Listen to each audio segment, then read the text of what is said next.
All right, welcome back.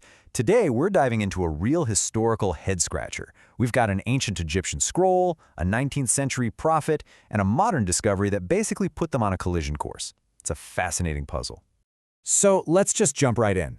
Imagine this. You have a sacred text, a holy book, that's said to be translated from an ancient scroll. For more than 100 years, that's just the story, right? People take it on faith. But then, someone finds the original scroll, and modern experts can finally read it. What happens if they look at it and realize it says something completely different? I mean, totally different.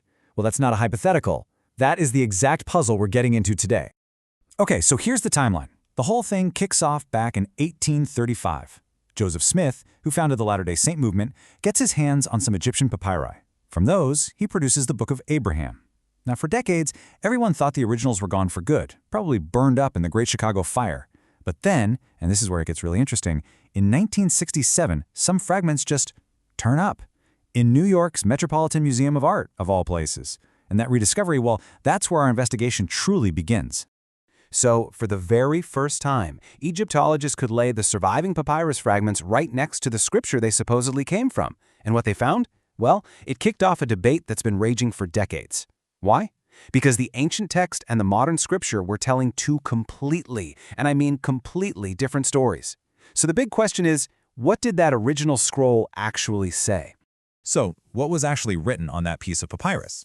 Well, according to modern Egyptologists, these fragments are part of a pretty standard funerary text. It's known as a breathing permit, and this one belonged to a guy named Hor.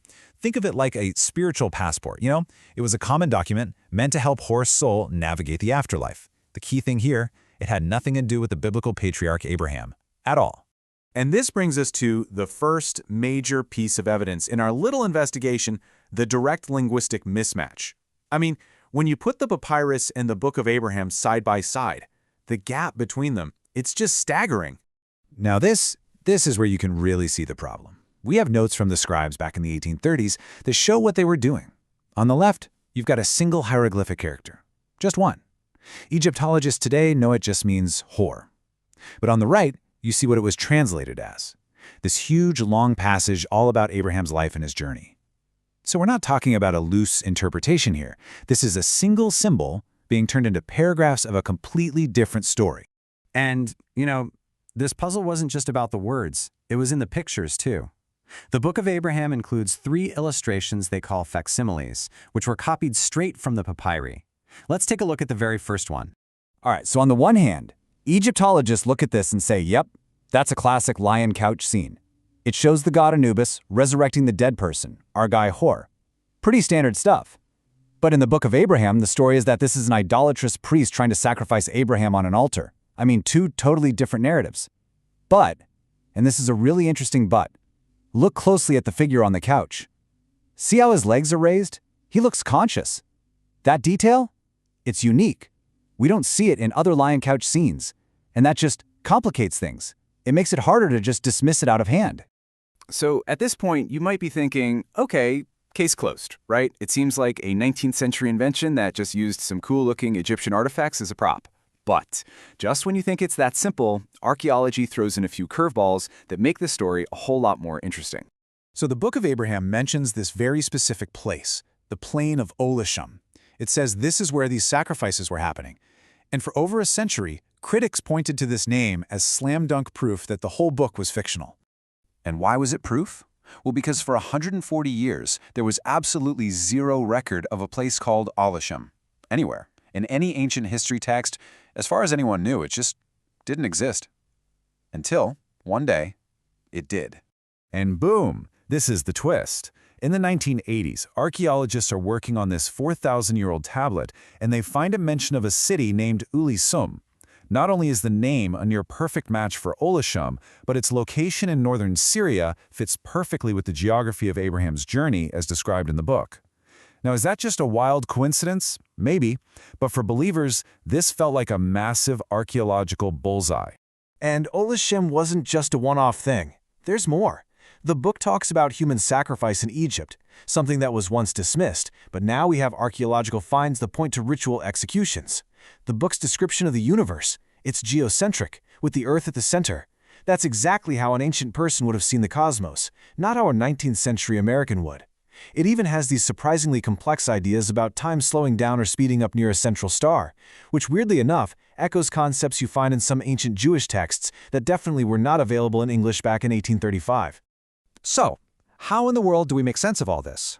On one hand, you have a source text that clearly does not match. But on the other, you have this translated book that's just full of these surprisingly authentic ancient details. Well, scholars have come up with a few major theories to try and square that circle.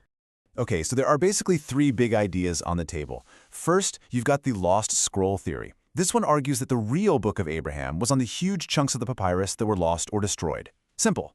Second is the catalyst theory. This suggests the papyri weren't the source at all, but they acted as a kind of mental trigger, a springboard that helped Joseph Smith receive the story as a pure revelation. And third, there's the mnemonic theory, which is this really fascinating idea that maybe Jews living in Egypt repurposed common Egyptian symbols as a kind of memory aid, a secret code to preserve their own stories about Abraham. This chart here does a great job of showing you what the Lost Scrolls theory is all about. Look at that tiny sliver. Scholars think the fragments we have today make up maybe 5% of the original scrolls. This theory basically says, hey, the Book of Abraham was on the other 95% that got lost in that fire. So in this view, the breathing permit of Hor that we have is just some other random unrelated document that happened to survive. So when you look at all the evidence, the linguistic disconnect, the surprising archaeological hits, all these competing theories, it really feels like the entire mystery just might hinge on how you define a single word: translation. And this is really the heart of it. If by translation you mean a literal, academic, word-for-word process of turning one language into another, well then the Book of Abraham just fails that test. The papyri say something else, plain and simple. But what if translation means something more like a revelatory carrying across? I mean, the Latin root of the word is translatio. If it's about ancient truth being revealed through an artifact instead of just being read from it, well then you're having a completely different conversation. And that really leaves us with this final big question. What does an ancient artifact truly prove? Does it only prove its own literal surface-level meaning? Or can it act as a key, something that unlocks a story far beyond the ink on the page? The papyrus puzzle doesn't give us any easy answers, but man, it sure forces us to think hard about the nature of evidence, of history, and of belief itself.